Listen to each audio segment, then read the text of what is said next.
Today we are going to look at the Nicene Creed, one of the most important statements of faith in all of Christianity. We'll look at its brief history and why it is so important. In 325 AD, the First Council of Nicaea was called by the Roman Emperor Constantine, who had converted to Christianity. The purpose of the council was to address a heresy that was dividing the Church, the Arian heresy, named after Arius, who taught that Jesus was created by God and therefore was not eternal. He argued that since God is absolutely one, there could be no other God besides him. Therefore, Jesus could not be a God alongside God the Father, but must have been created by him. The council affirmed that Jesus is fully divine and is co-eternal with God the Father. They produced an initial creed, which was later expanded at the Council of Constantinople in 381 AD.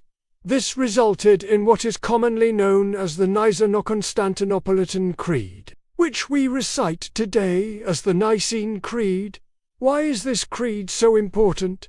What makes it so special? Well, the Nicene Creed is important because it is an ancient creed. It was produced by the first ecumenical councils, meaning councils of all the churches gathered together. It is the earliest known creed that attempted to summarize the main doctrines of the Christian faith. It gives us boundaries within which Christians could agree. To put it simply, if you held to the Nicene Creed, you were considered orthodox, meaning your belief was in line with the true faith. And if you deviated from any of these statements, you were considered heretical. The Nicene Creed is an oath, a profession of faith. It is a summary of the gospel. It tells us what Christians throughout the world have in common. It is the creed of all Christians, uniting us across various denominations and traditions. As Christians, when we gather together to worship God, many of us recite the Nicene Creed together.